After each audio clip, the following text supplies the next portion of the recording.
Muy bienvenidos sean todos nuestros hermanos y amigos a este su espacio de Conectados con el Cielo. Como siempre lo hemos anunciado, la finalidad de este canal es compartir el Evangelio a través del estudio de el folleto de la escuela sabática. No dudamos que este espacio es de mucha bendición para muchas personas. Hay un tremendo equipo que está detrás de este esfuerzo, poniendo su granito de arena día a día para que la lección de escuela sabática pueda llegar a todos los rincones y pueda despejar dudas y pueda fortalecer la fe en el Señor. Vamos a tener una palabra de oración y luego pues pasamos a profundizar nuestra lección. Padre que estás en los cielos, te adoramos, Señor, porque eres grande y misericordioso. Porque muchas veces en medio del dolor te malinterpretamos, perdemos la fe, la esperanza. Tú siempre estás allí, esperando con paciencia el momento justo en que nuestro carácter está listo para reflejar a Cristo. Señor, te damos gracias por la lección de esta semana. Ha sido de muchísimo beneficio. Y ahora que vamos a tocar esas partes sobresalientes, esas partes importantes de las que tus hijos han estado hablando durante toda la semana, te suplicamos que puedas enviar a tu Espíritu para asistirnos y para poder presentar la verdad, esa verdad que deseas que transforme nuestro corazón.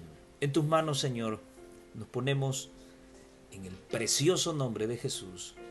Amén y amén. Bueno, un saludo fraterno para todos y hemos llegado ya a la lección número 7. Esperanza indestructible. La semana pasada analizamos la fórmula central o el secreto para vencer en medio del crisol. Y es luchar con la fuerza de Cristo. Maravilloso. Solo no podremos hacerlo. Debemos centrar todas nuestras fuerzas en la fuerza de Cristo. Es la única manera de poder salir adelante en medio de la prueba. Ahora nos tocará hablar acerca de la esperanza indestructible. ¿Acaso existirá una esperanza que se destruye? ¿Una esperanza destructible? Pues sí, claro. Voy a mencionar algunos ejemplos. Una esposa que se casa con un borracho y tiene la esperanza que una vez casados él deje de beber. Esa es una esperanza destructible. Causa mucho sufrimiento, hay muchos problemas. ¿Sí? La esperanza que pueda tener un estudiante que lleva malas calificaciones, no se esfuerza académicamente, sin embargo tiene la esperanza de pasar el grado. Esa es una esperanza que se destruye porque no es compatible con la lógica. Si no hay un esfuerzo, no puede haber éxito. Lo mencionábamos la semana pasada. Entonces, ¿cuál será esa esperanza indestructible a la que se refiere la lección de escuela sabática? Y la lección nos lleva a Romanos capítulo 5 y el verso 5, pero a mí me encantaría que analizáramos el contexto. No sé cómo está escrito en sus Biblias, pero en la mía hay un subtítulo arriba del capítulo y dice los resultados de la justificación. Y el apóstol comienza hablando acerca de la justificación por la fe. A través de esa justificación nosotros tenemos paz con Dios a través de nuestro Señor Jesucristo, por quien también tenemos entrada por la fe a esta gracia en la cual estamos firmes y nos gloriamos en la esperanza de la gloria de Dios, dice el versículo 2. Y no solo esto, sino que también nos gloriamos, y este es un texto conocido, el versículo 3, nos gloriamos en la tribulación. Y esto ya lo repasamos en las lecciones anteriores, cómo debemos gloriarnos en la tribulación. ¿Por qué gloriarse en la tribulación? Y el mismo apóstol nos responde que la tribulación produce paciencia. Y sabemos que la paciencia es una de las características importantes del remanente de Dios. Aquí está la paciencia de los santos, los que guardan los mandamientos de Dios y tienen la fe de Jesús. Ya hemos hablado acerca de cómo la paciencia busca volvernos perfectos delante de Dios sin que nos falte nada. Esa es la obra primordial de la paciencia. Pero parece ser de que acá Pablo nos presenta una pequeña escalera, porque dice que la tribulación produce paciencia. Y la paciencia prueba. Y la prueba, esperanza. Ahí llegamos al punto. Y la esperanza no avergüenza. ¿De qué esperanza está hablando el apóstol? Una esperanza que es el resultado de ser justificados por la fe ante Dios por medio de su Hijo Jesucristo. Dios justifica al pecador. Por lo tanto, dice Pablo, vale la pena padecer tribulación. Porque a la larga, dice él, la tribulación va a darnos paciencia, y la paciencia, para que crezca, debe ser probada. Y finalmente la prueba va a producir esperanza. Ahora, y la esperanza no avergüenza, dice el versículo 5, que es el que se menciona en la lección. ¿Y por qué no avergüenza la esperanza? Aquí quisiera acuñar otra pregunta. ¿Existe la esperanza que da vergüenza? El apóstol nos aclara en el versículo 5 de Romanos 5 que la esperanza no avergüenza, y nos da una razón.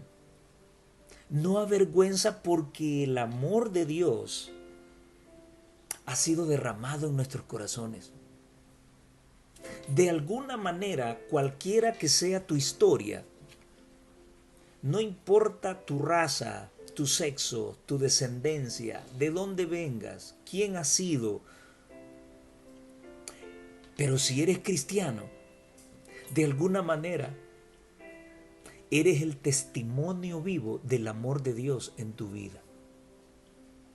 Entonces por eso la esperanza no avergüenza, vale la pena esperar, porque el amor de Dios ha sido derramado en ti y en mí por medio del Espíritu Santo que nos ha sido dado.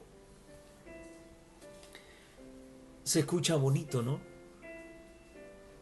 Pero el panorama cambia cuando tenemos dificultades, cuando tenemos frustraciones, cuando hay angustia en la vida, cuando pierdes lo que más amas. Entonces, cuando las circunstancias nos oprimen, comenzamos a cuestionar las cosas, comenzamos a cuestionarlo todo, a preguntarnos si valió la pena esto o aquello. Y lo más terrible es que llegamos a cuestionar a Dios. ¿Existe Dios realmente? ¿Por qué permitió Dios que perdiera mi trabajo? ¿Por qué permitió Dios que no terminara mi carrera académica? ¿Por qué no permitió Dios que yo entrara a la universidad? ¿O por qué permitió Dios que yo no entrara a la universidad? ¿Por qué se murió mi padre? ¿Por qué se murió mi madre? ¿Por qué perdí a mi hijo? ¿Por qué se destrozó mi matrimonio? ¿Acaso no existe Dios? Así somos los humanos. Cuestionamos lo que Dios hace. Es por eso, mis hermanos, que frente al cuestionamiento que hacemos de la sabiduría de Dios, es importante que como cristianos aprendamos a conocer el carácter de Dios. Y la primera vez que hemos sido metidos en un crisol y no comprendemos el carácter de Dios y comenzamos a relinchar, a hacer berrinche, y entonces aparecen estas preguntas que acabo de hacer. Por eso es que es de suma importancia para todo cristiano conocer el carácter de Dios. ¿Cómo es su Dios? Y voy a recordarte a alguien de quien vamos a hablar más adelante, Job. Y se estudió en una de las lecciones anteriores. Job, la sierva del Señor menciona que en este mundo nadie ha sufrido como Cristo. Por más que lloriquemos por X o Y situación que ocurrió, se nos quemó el negocio, tuviste un accidente, en medio de lo más terrible que pueda ocurrirte a ti, según tú, nadie ha sufrido ni sufrirá como sufrió Cristo. Pero si alguno dice, bueno, pero Jesús es Jesús, ¿no? Y tenía una misión. Pues bien, hablemos de Job. Conoce su historia.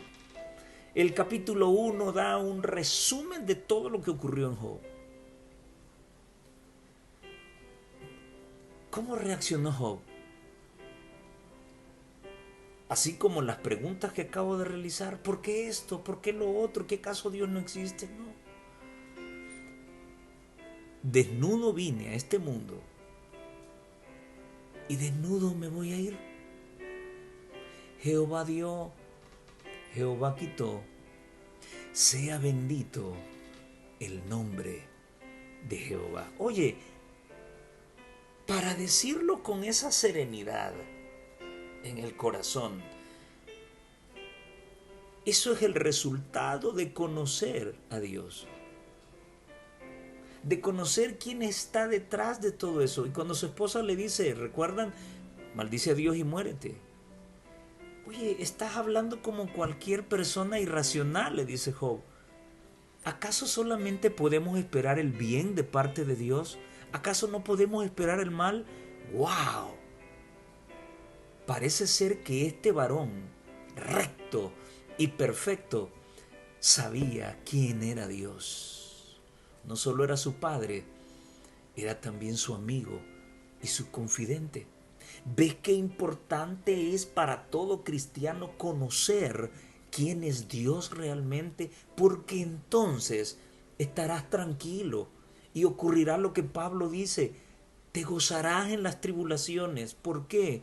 Porque sabes que quien está metiendo el dedo en la llaga es tu Padre, es tu amigo, es tu Dios, es tu Redentor.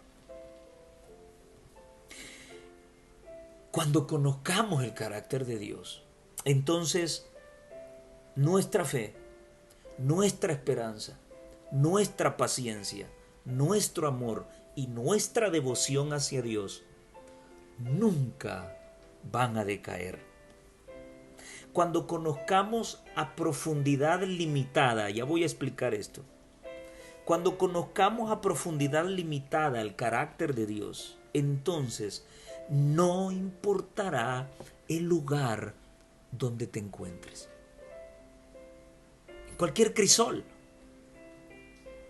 en la cárcel, en el hospital, enterrando un ser querido, no importa el crisol donde te encuentres, si conoces con profundidad limitada el carácter de Dios, sufrirás porque tenemos sentimientos, tenemos un sistema nervioso, tenemos un sistema límbico que domina todas esas emociones, sí, pero estarás tranquilo.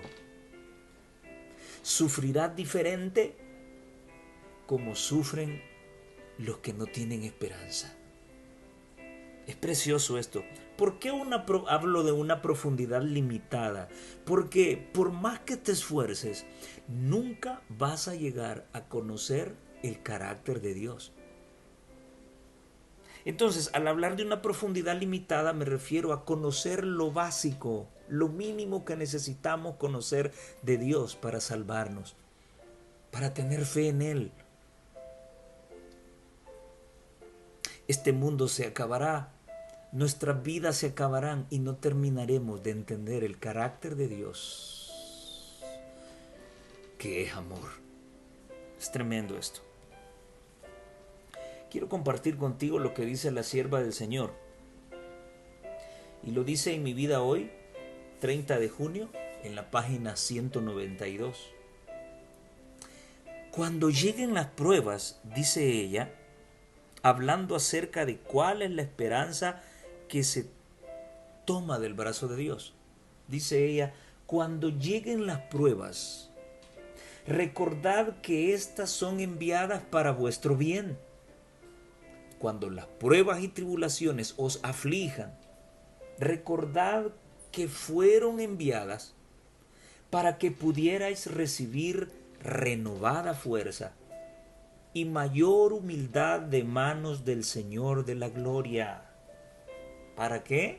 Para renovar tus fuerzas y haya mayor humildad en las manos del Señor de la gloria, a fin de que Él pudiera bendeciros libremente y apoyaros y sosteneros con fe y con la esperanza que no avergüenza.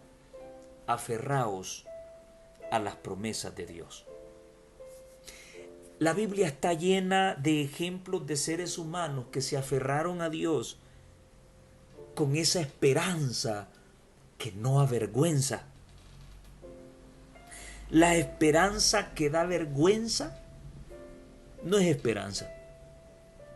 ¿Qué es entonces?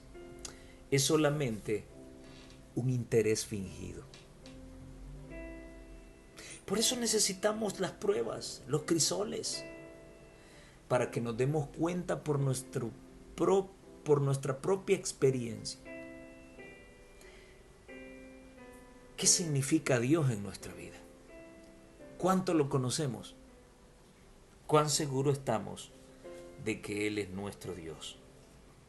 El día domingo nos habla acerca de el panorama completo e inicia con dos textos muy interesantes. Apocalipsis 12:7, que nos habla acerca de la gran batalla que hubo en el cielo. Miguel, Cristo y sus ángeles luchaban contra el dragón y sus ángeles. Esa batalla galáctica. Algunos expertos mencionan de que George Lucas, el creador de la saga de la Guerra de las Galaxias, se inspiró en Apocalipsis capítulo 12. Muy interesante. Apocalipsis 12, la historia está contada al revés y él así contó su historia. Al revés. Comenzó con el final y terminó con el inicio. El capítulo 12 de Apocalipsis está escrito así también, pero bueno, ese no es el tema hoy. Pero se habla de una batalla. Muy interesante. Y se menciona Romanos 8:22. Dice que sabemos que toda la creación gime a una y a una está con dolores de parto hasta ahora. Si ustedes ven el contexto, si el Señor ha de transformarnos a nosotros, y esa es la esperanza que tenemos, pues de igual manera la creación va a ser transformada también. Entonces, tanto el pueblo de Dios gime por recibir la esperanza bienaventurada, ver a Cristo y recibir esa transformación. De igual manera, la creación gime a una, como con dolores de parto. Y qué interesante esta comparación. Tuve el privilegio de atender varios partos cuando estuve en la escuela de medicina y bueno, médicamente se ha hablado de que si el hombre tuviese esos dolores como los tiene la mujer, pues nos moriríamos. Tremenda la fortaleza femenina. Y en medio de esa angustia y de ese dolor que es parte de lo que Dios le dijo a la mujer en Génesis, después de esos dolores todo queda al olvido, todo queda en el pasado, porque ahora la madre tiene la criatura. Se olvidó de lo demás, porque en sus brazos se ha materializado la esperanza de tener un bebé. De igual manera, los hijos de Dios y la creación gimen como con dolores de parto. Tenemos que pasar por ciertas pruebas difíciles. Debemos comprobar si realmente estamos de parte de Dios cuando enfrentemos el nuevo orden mundial que el papado está orquestando. Debemos pasar una persecución. Pero eso no importará si nosotros sabemos quién es Dios. Al final, cuando Cristo aparezca, se conocerá la verdad. Los muertos en Cristo resucitarán primero y los que le hayan esperado serán arrebatados en las nubes de los cielos en el mismo momento en que están resucitando los santos para recibir al Señor en el aire y ir a las mansiones celestiales por 1000 años. Maravilloso. El dolor, el sufrimiento, la persecución, todo lo que se sufrió acá, que fueron los dolores de parto, se habrán olvidado porque entonces el pueblo de Dios estará con su Hijo en las mansiones celestes. Maravilloso. Sin embargo, Romanos 8:22 vincula la esperanza con esperar lo que no se ve. Y él menciona una lógica filosófica y tener esperanza en lo que se ve no es esperanza. La esperanza de la que él habla es esa esperanza que se aferra a lo que no se ve. Yo quiero conocer a Jesús y yo sé que tú también. Quiero saber cómo es Él. Quiero abrazarlo, quiero echarme a sus pies y darle gracias por todo lo que hizo por mí, por mi familia, por mis amigos. Pero no sé quién es, nunca lo he visto, solo he escuchado acerca de Él. Te has puesto a imaginar, y hay un canto del Delker que menciona, ¿qué será ver a Cristo? ¿Qué será ver al Señor? Conocerlo o escuchar su voz. ¿En qué idioma lo hará? ¿Qué idioma vamos a hablar allá? Interesante. La lengua de Canaán, sí, pero ¿cómo será esa lengua? ¿Cómo será la voz de Dios? ¿Será fina? ¿Será grave? Impresionante. Esa es la esperanza. Una esperanza que no avergüenza. Una esperanza que se fundamenta en esperar lo que no se ve a través de los ojos de la fe. Ahora en la lección del lunes se menciona la experiencia de Habacuc. ¿Y cuáles fueron, según Habacuc 1, del 1 al 4, las experiencias o las situaciones que le tocó enfrentar a Habacuc? Las resumimos: violencia, iniquidad, molestia, destrucción, pleito, contienda. Y no solo en la sociedad, O sea, no solamente estoy mencionando la violencia, la iniquidad, la molestia, la destrucción, el pleito y la contienda que podemos encontrar en el mundo. No, no, no. Lamentablemente también lo encontramos en la iglesia. ¿Y cuál es el resultado? El debilitamiento de la fe, de la ley, perdón. Un juicio malsano, porque no es un juicio que se fundamenta en la verdad, y una justicia torcida. Es lo que estamos viendo hoy en el mundo y lo que lamentablemente también estamos viendo en la iglesia. Una justicia torcida. Tremendo. Ahora, Habacuc estuvo relacionado con todo eso. Pero, ¿cuál fue la respuesta de Dios?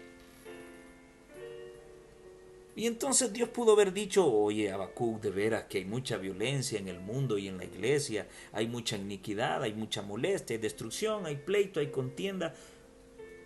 Te voy a echar la mano. Pero la lección nos presentaba la respuesta de Dios. Y fue una respuesta que no era nada satisfactoria. La respuesta de Dios era, bueno, no te preocupes, que las cosas se van a poner color de hormiga. Y entonces las cosas van a empeorar. ¿Y qué es lo que ocurrió? Bueno, Dios le menciona que levantaría a los caldeos, recogerá a los cautivos, escarnecerá reyes, se burlará de los príncipes, pasará como huracán y ofenderá atribuyendo la fuerza a Dios. O sea, los caldeos van a ofender a Dios atribuyéndose a ellos que por su poder y por su esfuerzo conseguirían lo que conseguirían con el pueblo de Dios. Sí, pero es Dios quien se los permitió. Entonces las cosas se iban a poner peores. Los asirios llevaron cautivos a muchos israelitas y los caldeos finalmente arremetieron contra Judá. Ahora, ¿cuál debería ser la actitud correcta? Hoy en día hay tantos problemas en la iglesia. Apostasía omega, profetizada, donde están involucrados pastores, laicos, ancianos, líderes, hermanos. Apostasía. El mundo entrará a la iglesia. Magnífico. Pero las cosas se pondrán peor. Y a veces decimos, Señor, oramos, Señor, cambia esto, erradica esto de tu pueblo. Sí, pero la respuesta de Dios no es, bueno, hijo mío, si tienen razón, no. Vienen cosas peores. Viene un zarandeo y viene una persecución tremendo. ¿Cuál debe ser la actitud frente a esta situación? Y se nos cita Hebreos 10:37 y el autor de la lección dice que Habacuc está, Hebreos, el apóstol Pablo está citando las palabras de Habacuc 2:3 y dice Hebreos 10:37, porque aún un poquito, y el que ha de venir vendrá y no tardará. Sí, dirá alguno, pero eso tengo tiempo de venirlo escuchando. Sí, pero cuando menos sientas, cuando digan paz, entonces vendrá destrucción repentina. Recuerdo que uno de mis mentores fue guerrillero y él me contaba su triste historia cuando lo capturaron. No tomó armas, pero sí fue era de las mentes intelectuales de la guerrilla acá en nuestro país. Y me recuerdo que él me contaba cómo lo agarraron, lo torturaron, lo tenían por horas colgado cabeza abajo. Y yo le decía, maestro, ¿a dónde estaba centrada su esperanza, su mente? ¿Qué decía? Y él decía, yo solo cerraba los ojos y decía, ya va a pasar, ya va a pasar. Y pasó, me dijo. Aquí estamos platicando. Interesante. Apostasía omega. Problemas en la iglesia. Problemas en el mundo como parte del cumplimiento profético. Las cosas empeorarán. Viene un tiempo de angustia, viene un zarandeo, viene una persecución. Pero aún un poquito. Y el que ha de venir vendrá y no tardará. Ya va a pasar. Ya va a pasar. Así como fue profetizado el acoso y la invasión de Babilonia hacia el pueblo de Israel, de igual manera, el libro de Jeremías registra de que también Dios castigaría a la nación que le haría daño a su pueblo. Extraño, ¿no? De acuerdo a la apostasía de su pueblo, Dios decide permitir que los babilonios vengan y arrasen con el pueblo de Israel. Sí, pero también la profecía mencionaba que Dios luego castigaría a esa nación que le hizo daño a su pueblo. De igual manera, mis amados, en el futuro, así como se ha profetizado esa apostasía omega, ese zarandeo y esa persecución y ese papado que resurgirá y hará nuevamente como Él quiera y perseguirá al pueblo del Señor, al remanente de Dios, así como eso está profetizado, de igual manera también está profetizado que ese poder llamado papado y su nuevo orden mundial finalmente serán destruidos. Gloria a Dios por ello. Así que nuestra fe debe estar templada, cimentada en el Señor. Y dice la sierva del Señor en Profetas y Reyes, la fe que fortaleció a Habacuc y a todos los santos y justos de aquellos tiempos de prueba intensa, era la misma fe que sostiene al pueblo de Dios hoy.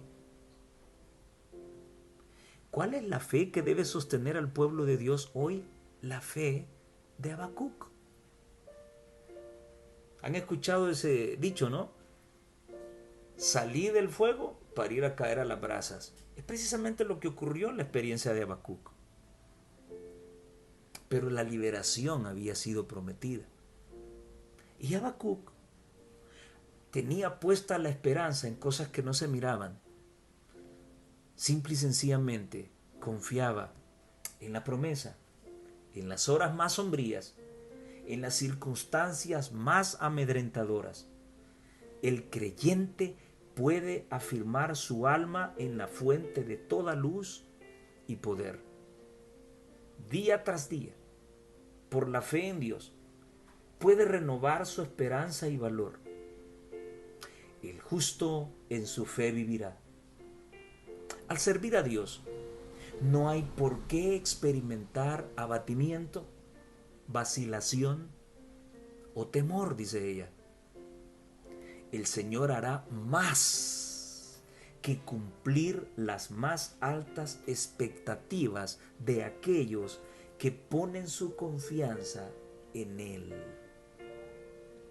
Les dará la sabiduría que exigen sus variadas necesidades. ¿Escuchaste lo que leí? Dios nos dará más de lo que esperamos. Increíble. Es una promesa. Recibiremos más de lo que esperamos. Por eso es que vale la pena dejarlo todo en las manos del Señor. Confiar ciegamente en Él. La fe que debemos practicar como pueblo de Dios es la fe del profeta Habacuc. El día lunes, a partir del día lunes, comenzaremos a analizar y a estudiar las características de nuestro Padre Dios, que se parecen mucho a las características de un Padre responsable aquí en la tierra. ¿Quién es nuestro Padre? La presencia de nuestro Padre, los planes de nuestro Padre para nosotros y la disciplina de nuestro Padre. Y el día lunes nos habla acerca de Job 38. Y quisiera tener el atrevimiento de contar la experiencia de mi querido hermano José Luis Ometa. Ustedes conocen su historia y quienes no la conocen, pues valdría la pena escuchar el testimonio de este guerrero de Dios. Y en cierta oportunidad, mientras él estaba con la enfermedad de sus riñones, con su insuficiencia renal y tantos momentos difíciles que nuestro hermano tuvo que pasar, hubo un día que me expresó lo que estudiamos precisamente este día lunes. Y yo sé que los que conocemos la historia de nuestro hermano Someta, creo que nos acordamos de él. Y el hermano me dijo en cierta ocasión, hermano, me dijo, Dios le contestó a Job hasta el capítulo 38. Yo estoy esperando mi capítulo 38, me dijo. Interesante. Y Dios habló en la vida de nuestro hermano, lo sanó. Y yo sé que su fe se fortaleció mucho más. Dios guardó silencio. Escuchó a Job, escuchó lo que dijeron sus amigos, cosas que Dios no compartió. Sus amigos juzgaron mal a Job. Y así transcurrió capítulo 2, 3, 4, 5 y Dios callado. Es hasta el capítulo 38 donde Dios habla con Job.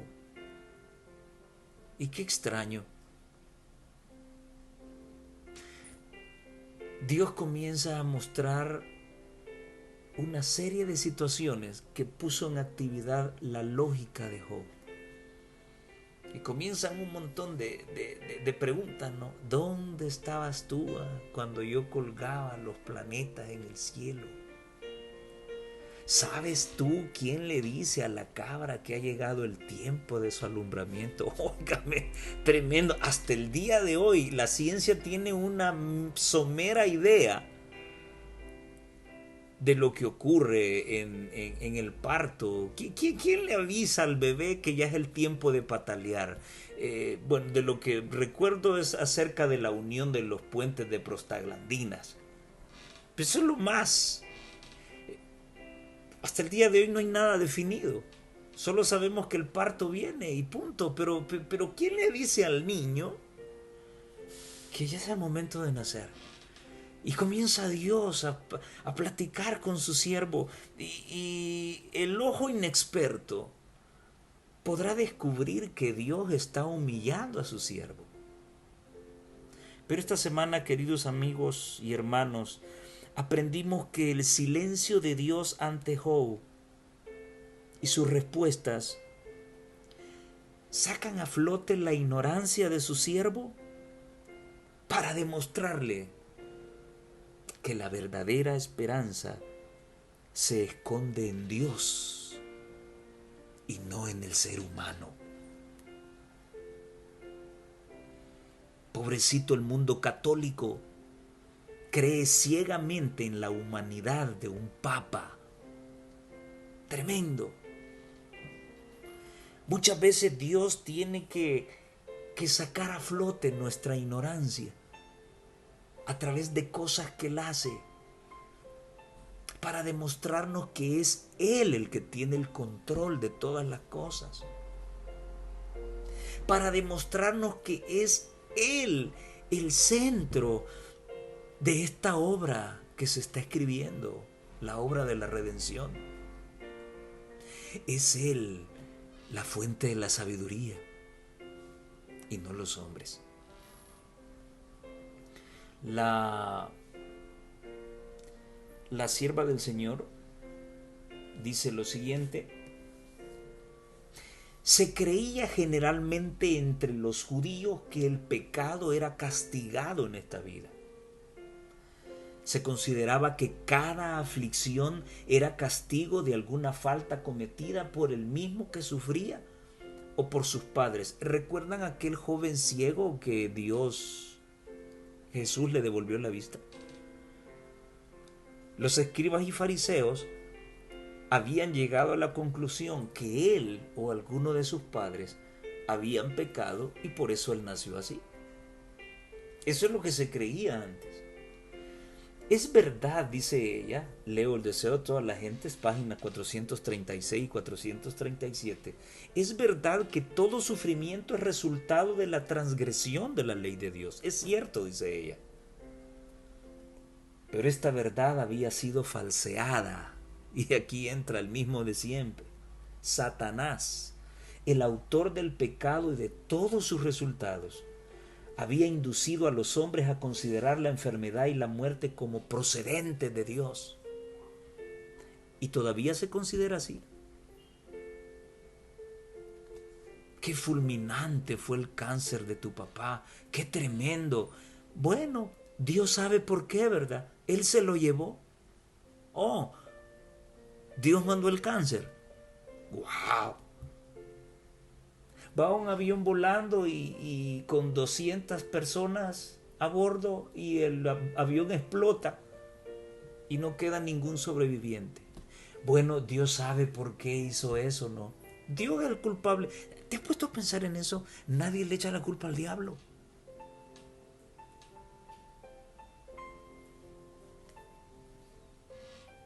Satanás, el autor del pecado y de todos sus resultados, había inducido a los hombres a considerar la enfermedad y la muerte como procedentes de Dios, como un castigo arbitrariamente infligido por causa del pecado. Y todavía llevamos esa idea que nació allá en los fariseos y que continúa practicando el catolicismo romano. Hiciste algo malo, te quebraste el brazo, ya ves, Dios te castigó. Dios te castigó porque no estás diezmando. ¿Qué tremendo eso, ¿eh? ¿Ves? Te quebraste el pie por lo que hiciste aquella vez. Así te está llamando Dios. Dios está vinculado con lo malo que nos ocurre. Todavía conservamos eso, ¿eh? Por lo tanto, aquel a quien le sobrevenía una gran aflicción o calamidad debía soportar la carga adicional de ser considerado un gran pecador. Dios había dado una lección destinada a prevenir esto.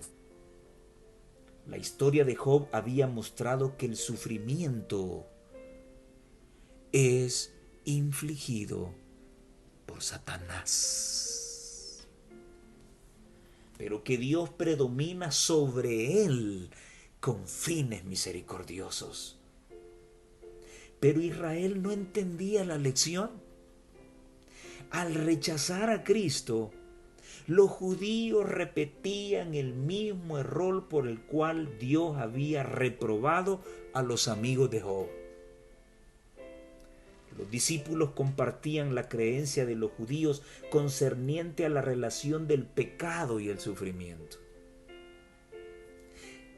Al corregir Jesús el error, no explicó la causa de la aflicción del hombre, sino que les dijo cuál sería el resultado. Por causa de ello, se manifestarían las obras de Dios. Dios trató de sacar de la mente de sus discípulos el no fijarse en las causas y las razones, sino el efecto, sino el milagro que Dios aprovecharía a realizar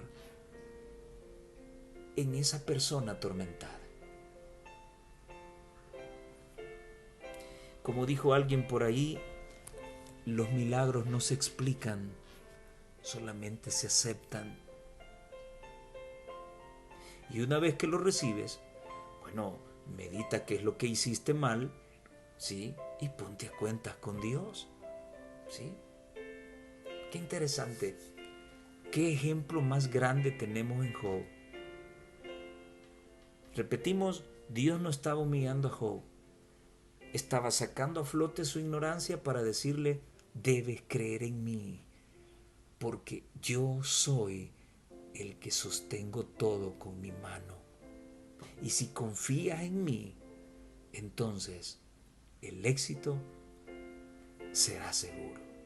Qué maravilloso, muy maravilloso. El día martes nos habla acerca de la presencia de nuestro Padre. Ya analizamos quién es nuestro Padre, quién es el que lleva la batuta, quién es el que sostiene el universo. Y ese es nuestro Padre, nuestro Dios. Hoy vamos a hablar de la presencia de nuestro Padre. Y para ello, la lección nos conducía hacia Isaías 41:13 con una cita preciosa. Porque yo Jehová soy tu Dios, quien te sostiene de tu mano derecha y te dice, no temas, yo te ayudo. Quiero ir más allá de lo que nos plantea la palabra de Dios en Isaías 41:13.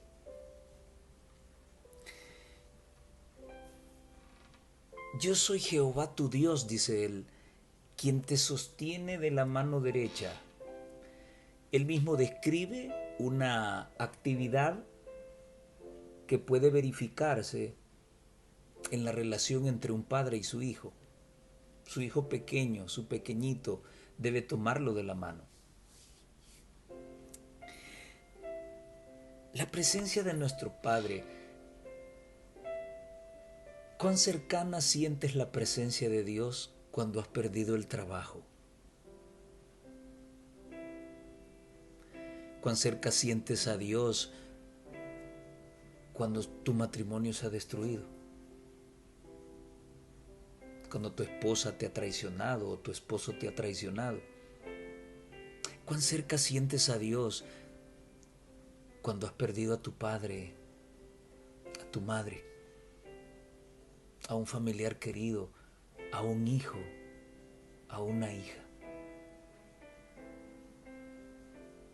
En estos casos que te he puesto, ¿puedes sentir la mano de Dios en tu mano derecha?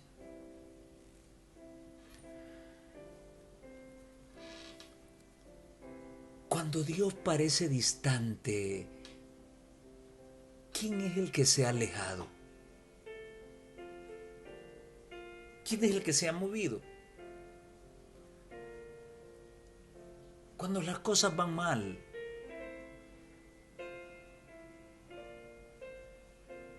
¿por qué se han dado? ¿Por qué se originan? ¿Quién está detrás de eso? Cuando tengo problemas, ¿Dios me abandona? Y alguno podrá decir que sí. Hay un himno precioso en nuestro himnario, el himno 105. ¿Le importará a Jesús? Y menciona una serie de situaciones que están vinculadas con el drama humano.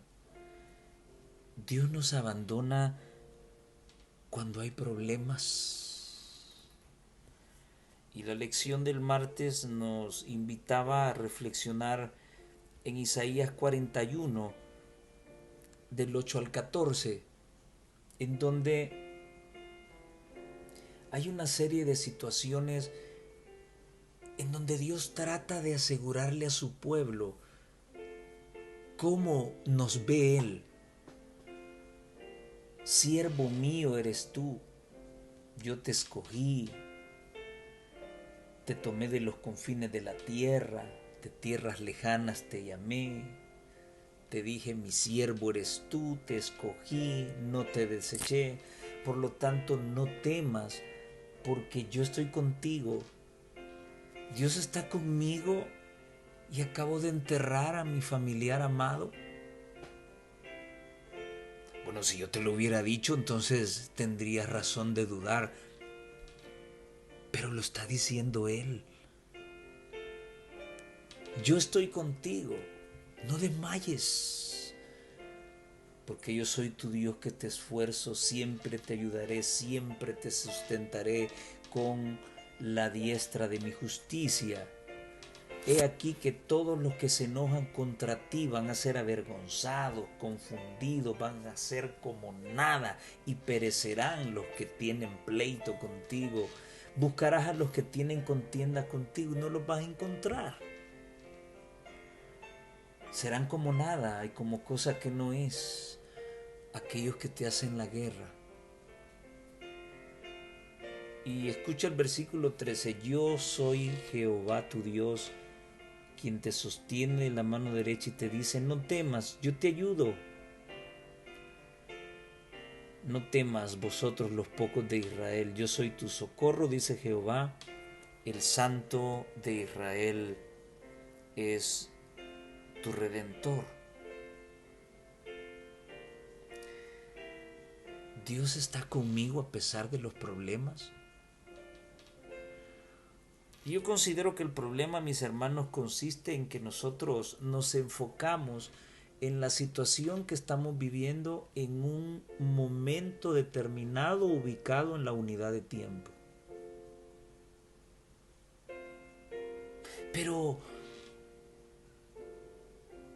¿por qué se rompen las relaciones maritales? ¿Por qué razón el esposo traiciona a la esposa y la esposa al esposo? ¿Por qué tenemos que enterrar a nuestros seres queridos? ¿Dios es culpable? ¿Acaso se nos ha olvidado que hay alguien que es llamado el padre de la mentira, el originador del pecado? Allí comienzan todos los males humanos.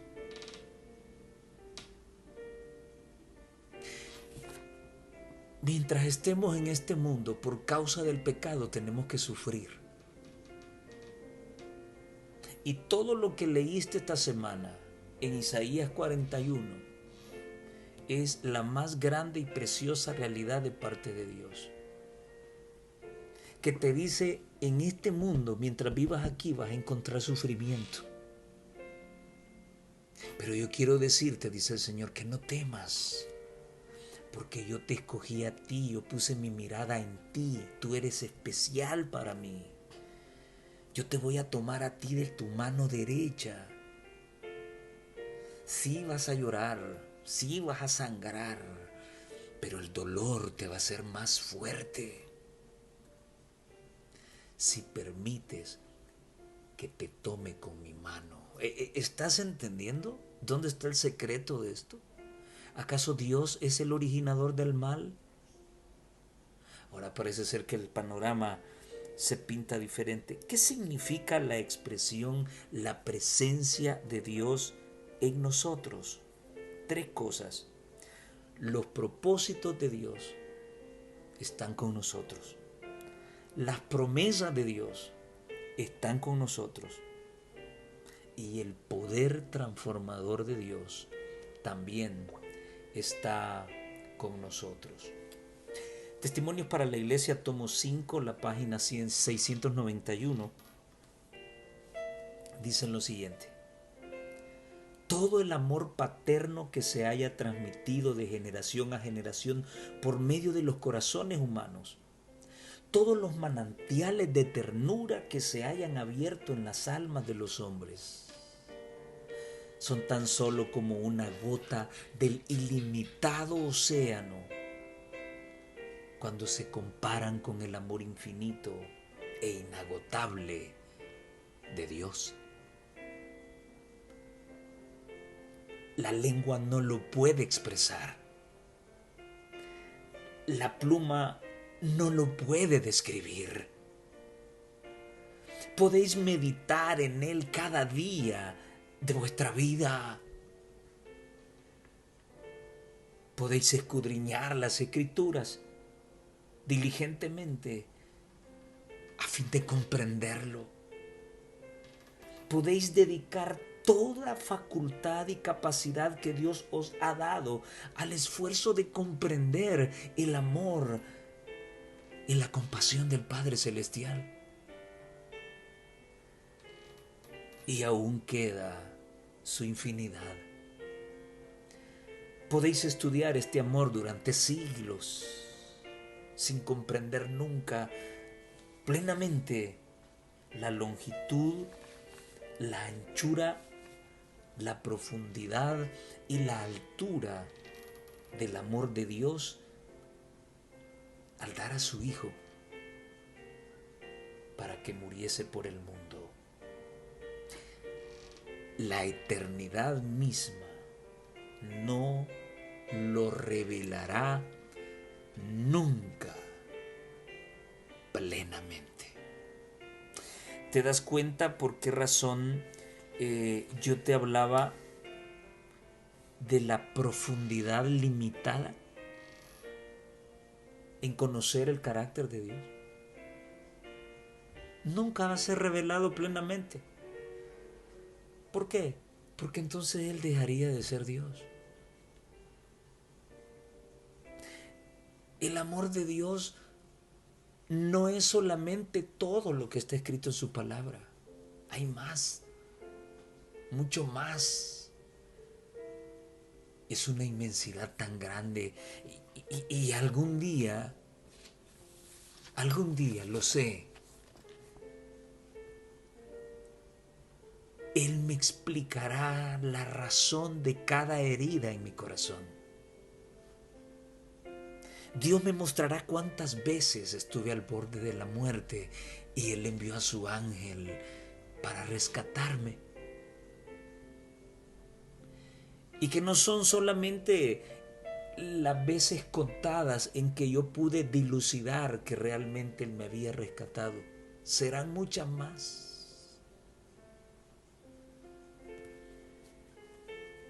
Algún día me explicará por qué morí como morí cuando llegue ese momento. ¿Por qué tuvo que ser tan trágico y por qué otros fue tan... No sé cómo voy a morir, pero como sea, Él algún día me lo explicará. Todo, todo, toda lágrima derramada, todo dolor en el sentimiento, tiene un propósito. Recuérdalo, la expresión presencia de Dios en nosotros significa los propósitos de Dios en nosotros, las promesas de Dios en nosotros y su poder transformador en nosotros. Ahora, ¿qué decir acerca de sus planes? Los planes de Dios para nosotros. Y la lección nos llevaba a Jeremías 29, del 1 al 10. Y hacía una pregunta interesante la lección.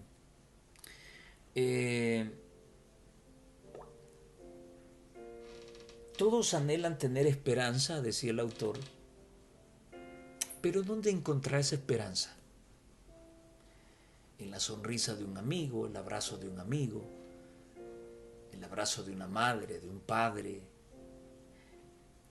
¿Dónde buscas tú esperanza y coraje normalmente? Tremendo. Eh,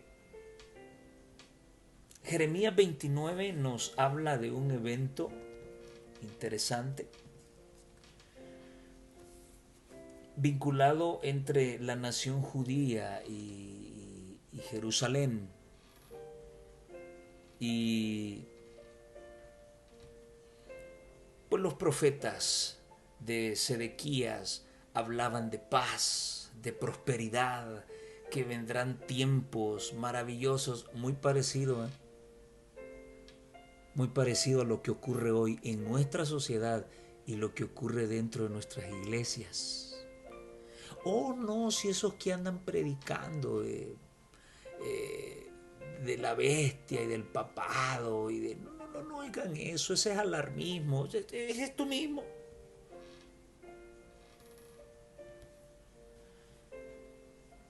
Dios había puesto la línea por donde obligadamente Israel tenía que pasar. Tenía que caer en el crisol de los caldeos, del pueblo babilonio al comando de Nabucodonosor. Sí, pero aquí viene esa adoración de arena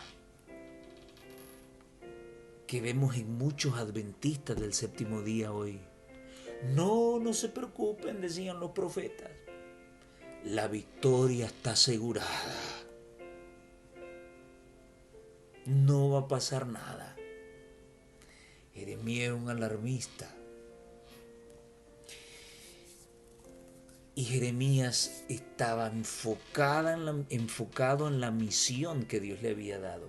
Porque así ha dicho Jehová a los ejércitos, Dios de Israel, no se engañen vuestros profetas que están entre vosotros, ni vuestros adivinos. Imagínense ustedes, habían adivinos, lo que Dios había prohibido a Israel, lo seguían practicando. Habían adivinos, ni atendáis a los sueños que soñáis,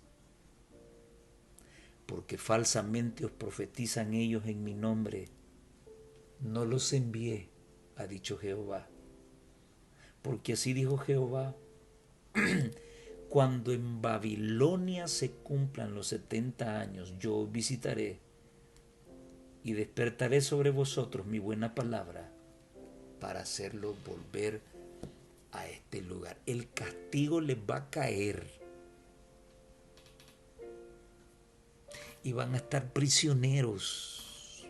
Óigame, 70 años. Son 70 años. Es toda una vida humana.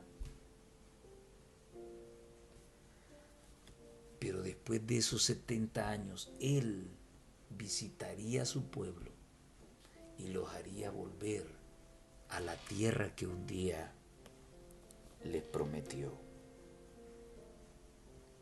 ¿Cuáles son las tres fuentes de esperanza que Dios nos muestra?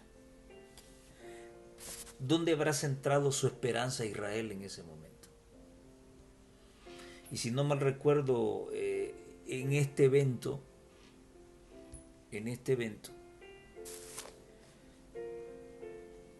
el rey rompió un rollo donde Jeremías explicaba lo que iba a ocurrir. Y sus hijos, sus hijos y el rey estaban en contra de Jeremías. Lo metieron en un pozo. Lo golpearon y lo metieron en un pozo. Así trataban a los profetas el pueblo de Israel en la antigüedad, y así trata la iglesia adventista a su profeta también. No es nada de extrañar. Y la palabra que Dios le había dado a Jeremías se cumplió.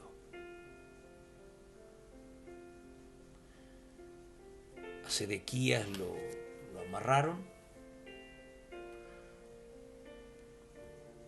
y enfrente de él, lo último que vieron sus ojos fue que degollaron a sus hijos. Y después que fueron degollados, le sacaron los ojos al rey.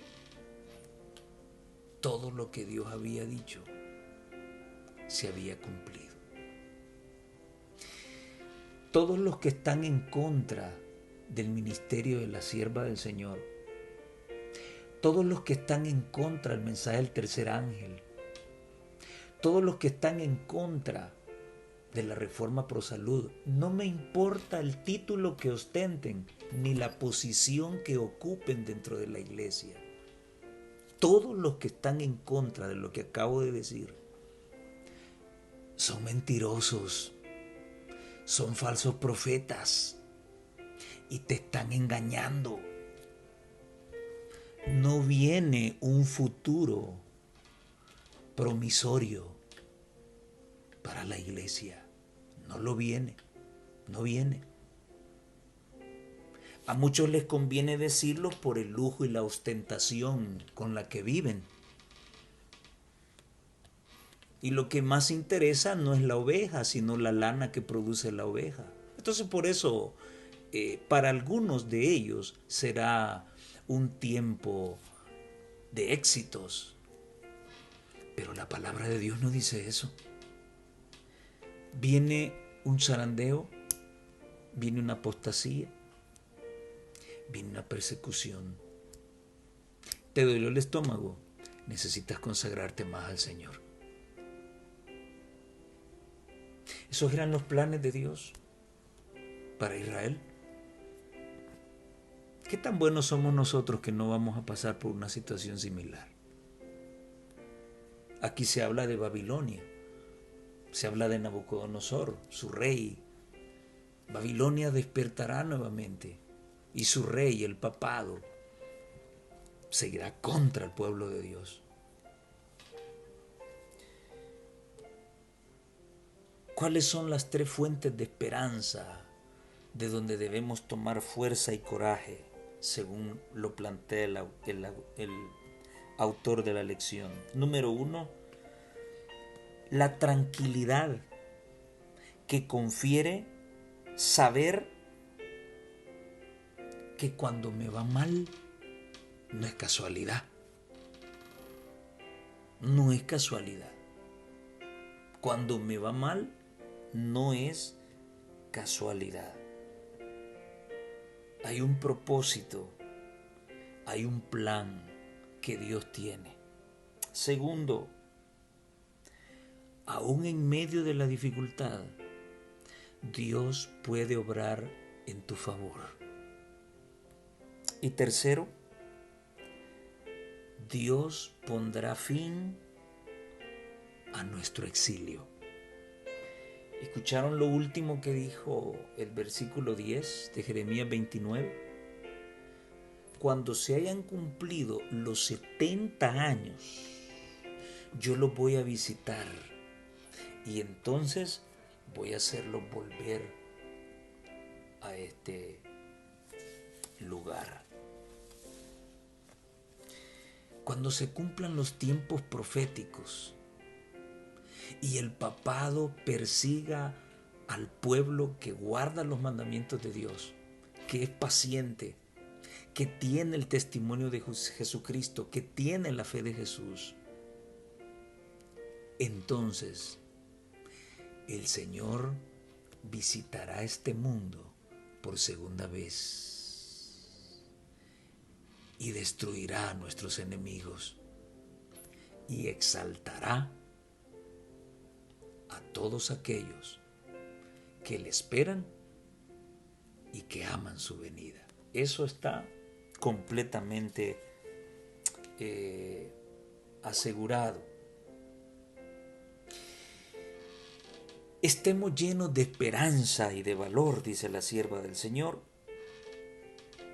En Testimonio para la Iglesia, tomo 8, página 46. El desánimo en el servicio del Señor es irracional y pecaminoso. Dios conoce cada una de nuestras necesidades. Él posee la omnipotencia, puede conceder a sus siervos la medida de eficiencia que necesitan según su situación. Su amor infinito y su compasión no se cansan nunca. A la majestad de la omnipotencia Él une la bondad y la compasión de un tierno pastor. No tenemos por qué temer, que Él no cumpla sus promesas. El problema es que nosotros queremos que las cosas sean como nosotros decimos. Ese es el problema. Si de nuestra parte fuera, ni pensaríamos en el sufrimiento. Dios lo considera necesario para que finalmente seamos uno. De eso hablamos en una lección anterior. Él es la verdad eterna. Jamás cambiará la alianza que ha concertado con aquellos a quienes ama. Si ha prometido volver, volverá. Si ha prometido estar contigo en medio del dolor, lo hará. Estará allí. Las promesas que ha hecho a la iglesia son inquebrantables.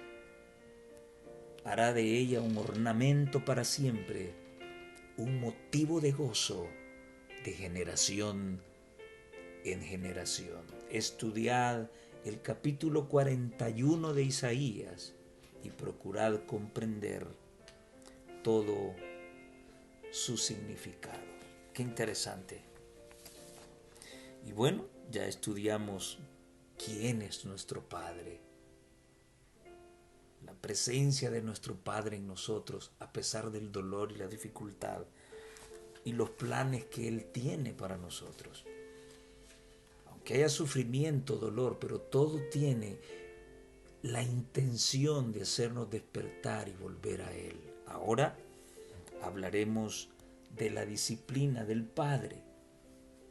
Y la lección nos lleva a Hebreos 12 del 5 al 13, en donde Pablo describe las pruebas en el contexto de la disciplina, considerado en aquel entonces en Israel como el fundamento, la base de la educación.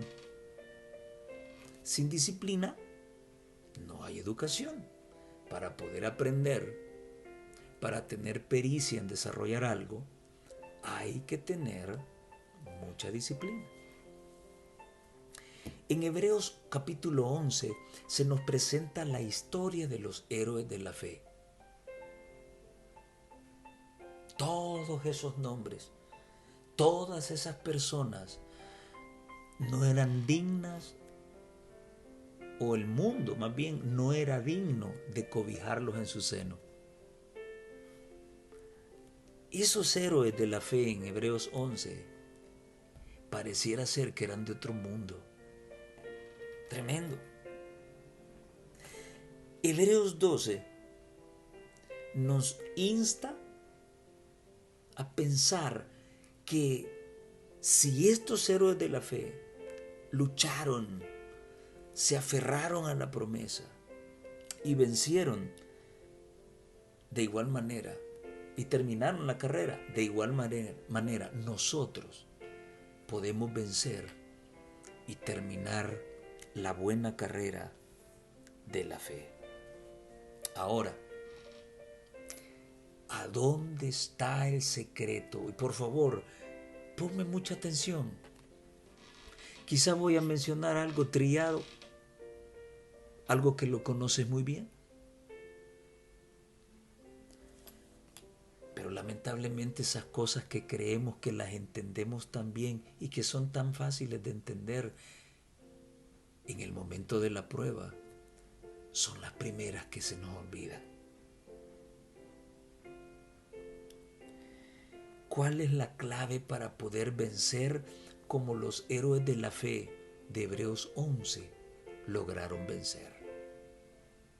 Y el capítulo 12, el versículo 2 dice: puestos los ojos en Jesús, el autor y consumador de la fe.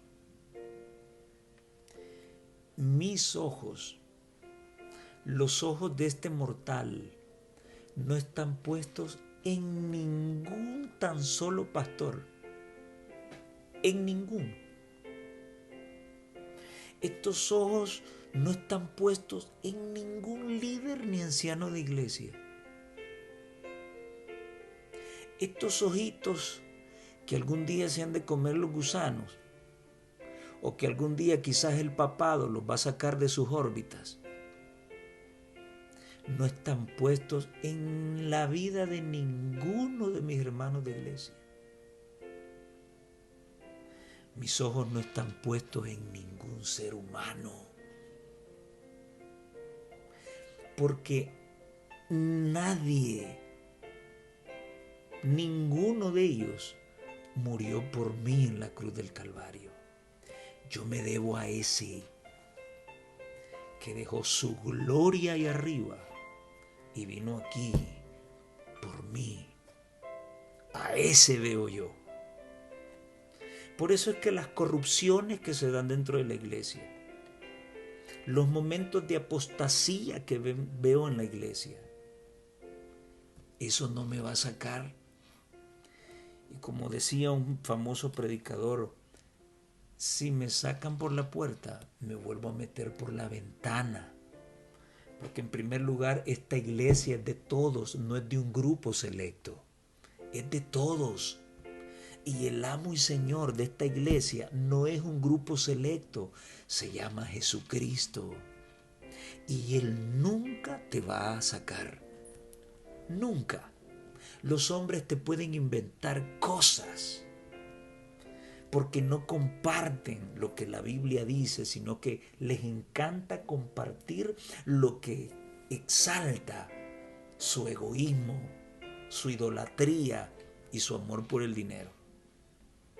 Por eso el secreto del éxito está en poner los ojos en Cristo. Y el versículo 3 dice que ese mismo Jesús es un ejemplo de victoria para que cobremos ánimo y no desmayemos. Cualquiera que sea el problema que tengas en la iglesia, con quien sea, no te salgas. Tú tienes un precio grande delante de Dios. ¿Sabes cuánto vales? ¿Quieres saberlo? Te lo voy a decir, pero no permitas que nunca nadie le reste valor a la cantidad que te voy a dar. ¿Sabes cuánto vales? Tú vales toda la preciosa sangre del Hijo de Dios. Y eso es más valioso que el mismo oro. Eso vales. Eso le cuesta a Dios.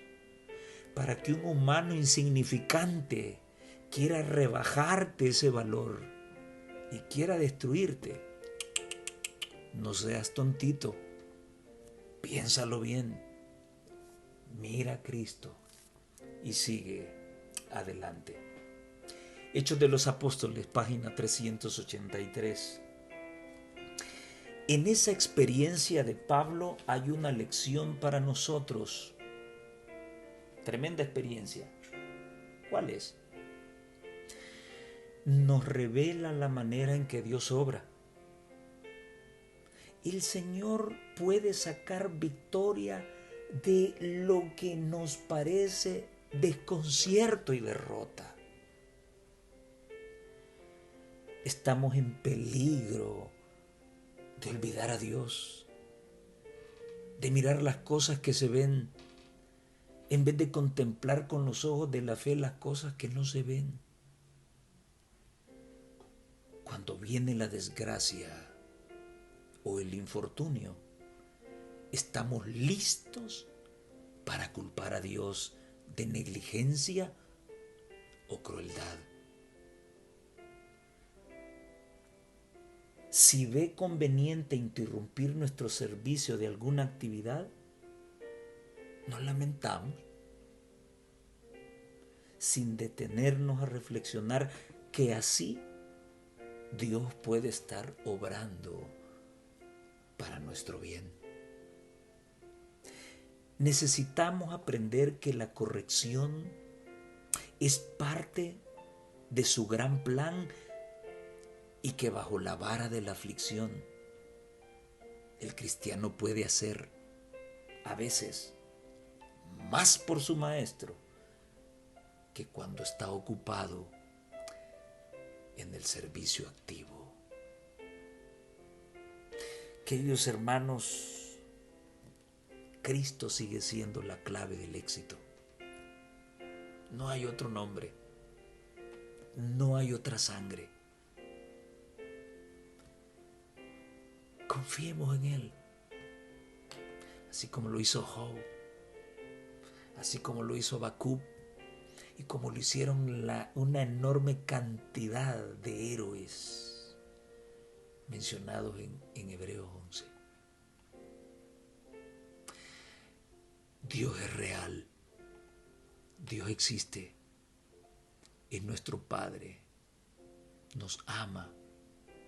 Y enviará a su Hijo.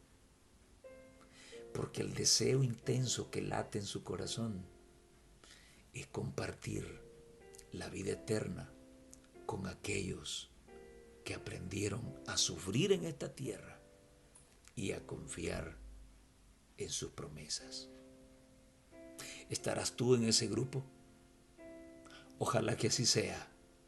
Es mi deseo y oración. Que el Señor te bendiga.